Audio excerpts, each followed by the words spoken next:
पैतृक संपत्ति को बेचकर, बहुत सारे ऐसे आपको मिले होंगे जो अपनी पैतृक संपत्ति को बेचकर, है ना, कहीं पर संपत्ति खरीदते हैं, बाहर खरीदते होंगे या अन्य जगह कहीं खरीदते होंगे और वो अपने नाम पर खरीदते हैं, है ना, अपने पत्नी के नाम पे खरीदते हैं। तो क्या ये संपत्ति अर्जित हो जाता होगा? ये समझने वाली बात है। अब ऐसा तो नहीं कोई पैतृक संपत्ति बेच दिया। पैतृक संपत्ति में जितने भी उत्तराधिकारी हैं सभी का अधिकार होता है। अर्जित संपत्ति में जिसके नाम से संपत्ति है उसके अलावा कोई उसका उत्तराधिकारी नहीं होता जब तक वो जीवित है। जिसके नाम से वो संपत्ति है, जब तक वो संपत्ति है, जब तक वो जीवित है, कोई अपना दावा नहीं पेश कर सकता है कि मुझे संपत्ति में हक चाहिए। और जिसके नाम से संपत्ति है, जिसका अपना अर्जित संपत्ति है, तो पूरा पूरा अधिकार। आज आप कोई भी सामान खरीद के अपने पैसे से लाते हैं, उस सामान पे आपका अधिकार है ना, कोई दूसरा उस पे अपना अधिकार नहीं दावा कर सकता। उसी तरह से संपत्ति भी है, प्रॉपर्टी भी है। कोई अपना मकान खरीदा, अपने पैसा से मकान खरीदा, तो उसका पूरा पूरा अधिकार बनता है। लेकिन अगर ये पैतृक संपत्ति को बेचकर खरीदा तो क्या वो अर्जित हो जाता है? तो देखें, बिल्कुल अभी फिलहाल तो वो अर्जित हो गया, लेकिन आपको अपना हक प्राप्त करने के लिए, आपको अपना हक प्राप्त करने के लिए उसको ये साबित करना पड़ेगा कि ये संपत्ति जो खरीदा गया है वो पैतृक संपत्ति को बेचकर खरीदा गया है। और अगर ये आप साबित करने में सफल होते हैं तभी आप हकदार होते हैं, तो अन्यथा नहीं होते हैं। इसलिए कि वो संपत्ति तो अब दूसरे व्यक्ति के नाम से है, या जो अपने नाम से वो खरीदे हैं उनके नाम पे है। अब वो खरीदे हैं तो उनका पूरा पूरा अधिकार है, लेकिन अगर वो बेच कर खरीदे हैं तो आपको ये बात प्रूफ करना होगा। तो इसका प्रक्रिया यही होता है कि आप सबूत के तौर पे या जो गवाह होंगे, है ना, या कुछ जो ट्रांजैक्शन अकाउंट से हुए होंगे, सारे डिटेल देने के बाद जो है, अगर आप ये सफल होते हैं प्रूफ करने में तो किसी प्रकार का कोई दिक्कत नहीं है। सवाल है, सर ये बताओ कि पैतृक संपत्ति को बेचकर जो संपत्ति खरीदी है वो कैसी संपत्ति होगी? तो इसलिए फिलहाल अभी अगर उसको आप पैतृक मन में सोच रहे होंगे तो वो संपत्ति अर्जित संपत्ति होगा, ठीक है। हाँ, लेकिन अगर कोई भी उसके उत्तराधिकारी ये बात कोर्ट में जाके दावा करे कि ये संपत्ति पैतृक को बेचकर खरीदा गया है, तो फिर उस अर्जित संपत्ति में भी अधिकार दिया जाएगा उत्तराधिकारी को। सवाल है, सर मेरे पिताजी ने सन 1990 में 1.25 बीघा जमीन पड़ोसी से लिए और कुछ ही समय में वह मर गए। फिर 1 वर्ष बाद उसका एक पुत्र था जो वो भी मर गया। अब उसके नाती पोते उस जमीन पर कब्जा करना चाहते हैं, लेकिन वर्तमान में मेरा घर और जो आम, महुआ, अमरूद का पेड़ उसी जो है समय के हैं जब जमीन खरीदे हैं। तो बताइए मैं अब क्या करूं? आप सबसे निवेदन है कृपया बताएं।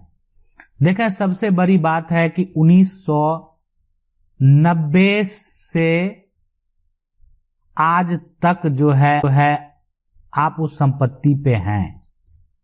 संपत्ति का मालिक तो नहीं है, आप उस पे रह रहे हैं। आप उस पे अपना अधिकार का जो है एक तरह से दावा कर सकते हैं सिविल कोर्ट में, एडवर्स पोजीशन का दावा कर सकते हैं। और साथ में अगर आप चाहें तो जो सत्य है, जो स्पष्ट बातें हैं, वो भी कोर्ट के सामने रखने का कार्य कर सकते हैं कि आपने जो है संपत्ति खरीदा, लेकिन इस तरह का इंसिडेंट हो गया और आज इतने समय के बाद भी जो है उसमें आपको कोई परेशान करना चाहता है। तो अगर कोर्ट का डिग्री आपके पक्ष में हो जाता है तो आप संपत्ति का समझ लीजिए कि आपके पास वो सबसे बड़ा दस्तावेज बन गया। उसके बाद संपत्ति का टाइटल आपके नाम से ट्रांसफर उस जजमेंट के आधार पर संभव है। उसके वंशज उस संपत्ति को रजिस्ट्री करे या नहीं करे। करण सर जी आपको बहुत बहुत धन्यवाद जो हर कमेंट का जवाब देते हैं। धन्यवाद अनिल जी। और मेरा प्रयास रहता है कि कमेंट का जवाब दे सकें। किन्हीं भाइयों जो है अगर किन्हीं का छूट जाता होगा तो प्रयास आप करें कि आप दोबारा जो है वो कमेंट करते रहें, ताकि एक बार आपका भी जो कमेंट है वो एक तरह से सेलेक्ट हो। और अगर उनका नहीं हो पाता होगा तो हम माफ़ी चाहते हैं और आगे लेकिन आप जो है कमेंट करते रहें कि ताकि हम आपका समस्या जो है उसको जरूर सेलेक्ट करें। अगला जो सवाल है ये है कि सर आपसे एक जानकारी चाहिए। 50 साल से भी ज़्यादा हम एक सरकारी ज़मीन जो है कब्जा है, रसीद भी मिलता था लेकिन अब रसीद नहीं आ रहा है, दूसरे लोग कब्जा करना चाहता है बल के द्वारा, तो जो है यहाँ पर नाम कैसे जुड़वाएं और क्या करना चाहिए? लगभग 8 साल से रसीद नहीं आ रहा है। जब रसीद आता था तो कोई प्रूफ कार्यालय में अभी मिल सकता है सर? हाँ बिल्कुल, देखें कार्यालय में जो पटवारी हैं, कर्मचारी हैं, है ना, तो जो क्लर्क पोस्ट पे हैं अब उनसे बात कर सकते हैं। अगर आपका रसीद आपके पास कोई उसका नकल होगा तो उस हिसाब से जो है आप यहाँ पर उनको दिखा के ये स्पष्ट करके पता कर सकते हैं। रही बात अगर वो संपत्ति उस तरह से है तो आप प्रयास करें कि उसको आप अपने अंडर बाउंड्री करवा लें, आपके अपने अंडर में जो है उसको कब्जा कर लें। रही बात अगर वो संपत्ति का पुराना इंफॉर्मेशन भी चेक कर सकते हैं कि उसका पुराना जो है क्या इंफॉर्मेशन रहा है, जो कि अंग्रेज समय का जो जमीन का सर्वे हुआ उसमें उसका क्या इंफॉर्मेशन रहा। लेकिन अगर 50 साल से आप उस जमीन पे हैं और तो आप के कब्जे में है, लेकिन सरकार को जब भी जरूरत होगा कोई भी सरकारी स्कीम के तहत अब आपका रसीद है और आप अगर कोई भी उस संपत्ति पे विवाद करना चाहता है तो आप इसकी सूचना एक बार जिला अधिकारी को जरूर दें। सवाल है, हेलो सर, मैं अपने हिस्से के जमीन में मकान बनाया हूं और मेरा बड़ा भाई ने दावा किया है कि ये जमीन जो है इस्माल है और वो एसडीओ कोर्ट से 144 करवा दिया। अब तो हमको क्या करना होगा? वो हमको हर जगह परेशान करते रहता है। सर आप बताइए कि हमें क्या करना चाहिए? तो बिल्कुल देखें, सबसे पहले अगर एसडीओ कोर्ट से 144 लगा दिया है ना, अपना पक्ष रख के इसका डिग्री लें।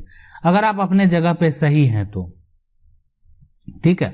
तो देखें, कोई भी क्या होता है, जब भी कोई आपको परेशान कर रहा है तो कहीं ना कहीं आपको उसका सामना करना पड़ेगा। अगर आप उसका सामना नहीं करेंगे, अगर आपको वो परेशान कर रहा है आप उसका सामना नहीं करेंगे तो समझ सकते हैं क्या होगा, उसके पक्ष में डिग्री हो जाएगी। आप अगर क्या कहते हैं बीमार पड़ते हैं, अगर आप उस बीमारी का सामना नहीं करेंगे, उसके लिए इलाज नहीं करवाएंगे तो समस्या और बढ़ सकती है। बस वही बात है। तो इसलिए अगर आप अपने जगह पे सही हैं, ठीक है, 144 कर दिया कोई बड़ी बात नहीं है, आप अपना पक्ष रखें और आगे अगर वो आपको परेशान करता है तो उसकी भी शिकायत आप एसडीओ कोर्ट में अपना पक्ष रख के कर सकते हैं।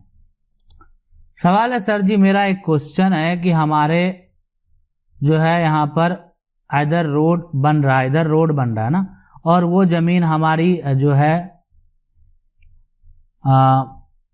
मलकी है ना है, और एसडीएम ने जबरदस्ती रोड निकलवा दिया, फिर हमने कोर्ट से स्टे लिया है। अब एसडीएम ने गलत किया है, उसको पता चल गया है, फिर एसडीएम ने जो है यहाँ चौकी पर रिपोर्ट लगा और जबरदस्ती साइन करवाया है रिपोर्ट पर, स्टे है उस जमीन पर इस टाइम। देखें, अगर मान लेते हैं कि अगर आपने कोर्ट से अगर स्टे लिया है, ठीक है, एसडीएम के द्वारा जो भी किया गया होगा, अगर आपका कोर्ट से स्टे है तो हाँ देखें, कोर्ट में जब विवाद चला जाएगा ना, अगर आप न्यायालय में अपना समस्या लेकर जाते हैं और अगर वो समस्या जो है आपका यानी केस जो है वो एक्सेप्ट हो जाता है, उस पर स्टे लगा दिया जाता है, तो किसी भी अधिकारी को वो पावर नहीं है जो उसके खिलाफ जाके कोई भी किसी प्रकार का एक्शन ले सकें। अगर वो एक तरह से आप पर जबरदस्ती साइन करवाया है तो आप भी इसका जो है जब कोर्ट का जो प्रक्रिया चलेगा रख सकते हैं। सवाल है, नमस्ते सर, हम बिहार से हैं। 2002 में मेरे दादा जी जमीन लिए, वह जमीन रजिस्टर हो गई लेकिन दाखिल खारिज नहीं हुआ। जिस पार्टी से लिए वो मर गए, दाखिल खारिज कैसे होगा? देखें 2002 का अगर है, ठीक है, तो हो सकता है कि आपका उसमें क्या करें, सबसे पहले अब जो मर गया उससे तो लेना देना नहीं है। अभी बिहार का जो प्रक्रिया होगा तो शायद बिहार में भी अब ऑनलाइन जो है वो सेवा जो है वो हुआ जरूर होगा, इसलिए कि लगभग अब हर राज्य में जो है आप दाखिल खारिज प्रक्रिया जो है उसके लिए आप ऑनलाइन अप्लाई कर सकते हैं। तो आप जो है आपका जो आपने रजिस्ट्री कराई दस्तावेज के साथ साथ जो है अभी फिलहाल जो है जिनके नाम से जमीन है ना, दादा, एक तरह से दादा के नाम से हैं, तो अभी क्या होगा कि आपको उनका एक मृत्यु प्रमाण पत्र बनाना होगा और एक वंशावली भी बनाना होगा, इसलिए। और उसके बाद दाखिल खारिज के लिए अप्लाई करेंगे तो उसमें आप अपना उत्तराधिकारी भी शो करेंगे और उसके साथ कुछ डॉक्यूमेंट अपलोड भी करने होते हैं, तो उसमें आप उस वंशावली को भी अपलोड करेंगे। ये होता है कि दस्तावेज को वेरीफाई किया जाता है, राजस्व के जो अधिकारी होते हैं अंचल स्तर पे वो वेरीफाई करते हैं और फिर उसका दाखिल खारिज करते हैं। तो वेरीफाई करने के बाद अगर आपको बुलाया जाएगा, आप जो उसको वेरीफाई करने के बाद अगर ये पाया जाएगा कि आप उसके उत्तराधिकारी हैं, तो वो संपत्ति जो है जो दाखिल खारिज है वो होने के बाद वो आपके नाम से वो संपत्ति जो है वो ट्रांसफर कर दिया जाएगा। आशा करते हैं वीडियो अच्छा लगा होगा। वीडियो को लाइक जरूर कर दें, चैनल को पहली बार देख रहे हैं सब्सक्राइब करके जो बेल आइकन है उसको जरूर दबा लें। मिलते हैं अगले वीडियो में, तब